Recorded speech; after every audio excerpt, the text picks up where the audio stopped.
संत और नाग की कहानी। प्राचीन समय की बात है। एक संत थे जिनकी कथा हर रोज एक नाग सुनने के लिए आता था।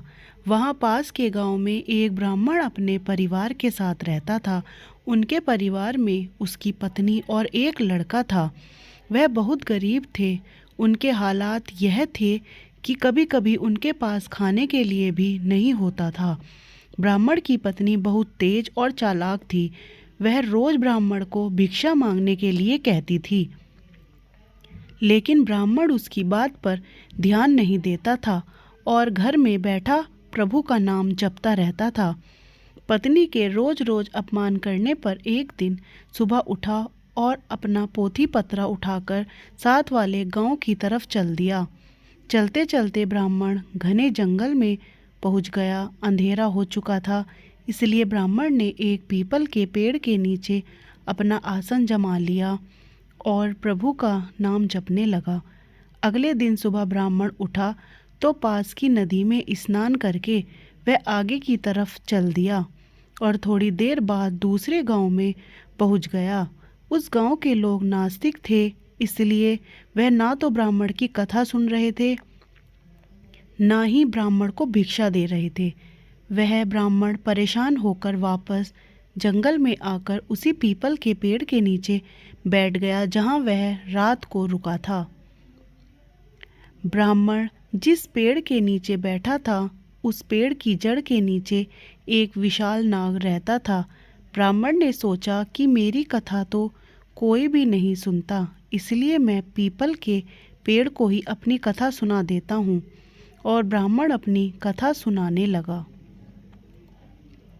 जैसे ही ब्राह्मण ने अपनी कथा खत्म की, उसी समय पेड़ के नीचे बिल में से काला नाग निकला और ब्राह्मण को एक सोने की अशर्फी देकर बोला, तुम रोज आकर मुझे कथा सुनाया करो, मैं रोज तुम्हें एक सोने की अशर्फी दिया करूँगा।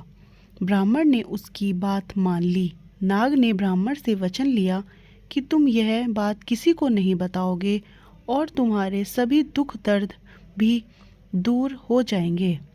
अब ब्राह्मण का रोज का नियम बन गया। वह रोज सुबह उठता और अपना पोथी पत्रा लेकर उस पीपल के पेड़ के नीचे पहुंच जाता और वहां बैठकर कथा सुनाता। कथा समाप्त होने पर नाग बिल से बाहर आता हूँ और ब्राह्मण को एक सोने की अशर्फी भेंट करता। देखते देखते ब्राह्मण खूब धनवान हो गया। यह देखकर गांव वालों में चर्चा होने लगी कि ब्राह्मण के पास इतनी धन संपत्ति कैसे आ गई। लगता है जरूर यह कोई गलत काम करता है। ब्राह्मण लोगों की बातों पर कोई ध्यान नहीं देता था। वह नियम से अपना काम करता रहता था। एक दिन गांव की कुछ औरतें ब्राह्मण के घर आईं और उसकी पत्नी से पूछने लगी कि तुम इतने धनवान कैसे हो गए, आपके पति रोज कहाँ जाते हैं। और उनकी सुनकर ब्राह्मण की पत्नी के मन में भी संदेह हुआ। ब्राह्मण जैसे ही घर में आया, उनकी पत्नी ने पूछा कि आपको यह धन कहाँ से मिलता है। ब्राह्मण ने उसकी बात सुनकर कहा, तुम्हें इससे क्या लेना देना। यह कहकर ब्राह्मण ने उसकी बात को टाल दिया। ब्राह्मण की पत्नी को पति की बात सुनकर और ज़्यादा संदेह हो गया और वह ब्राह्मण से लड़ने लगी। उसने ब्राह्मण को सब कुछ बताने के लिए मजबूर कर दिया। ब्राह्मण ने नाग की सारी बात बता दी, जिस वजह से उसकी पत्नी के मन में लालच जाग गया और उसने ब्राह्मण के खाने में नशे की दवा मिलाकर अपने बेटे से बोली, बेटा पीपल के पेड़ पर जाओ और उस नाग को मारकर उसकी सारी संपत्ति ले आओ। ब्राह्मण का लड़का पोथी पत्रा लेकर वहां गया और पीपल के पेड़ के आगे बैठकर कथा सुनाने लगा।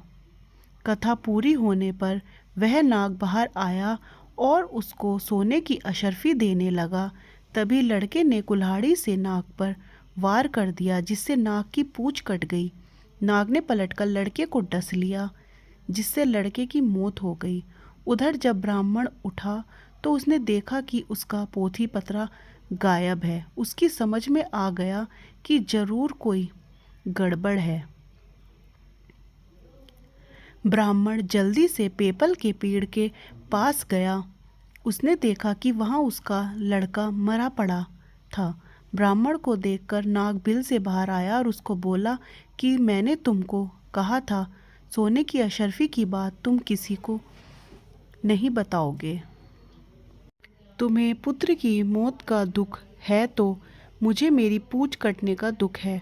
मैं तुम्हें श्राप देता हूँ कि तुम्हारी जो संपत्ति मेरी वजह से बनी है वह सब खत्म हो जाएगी।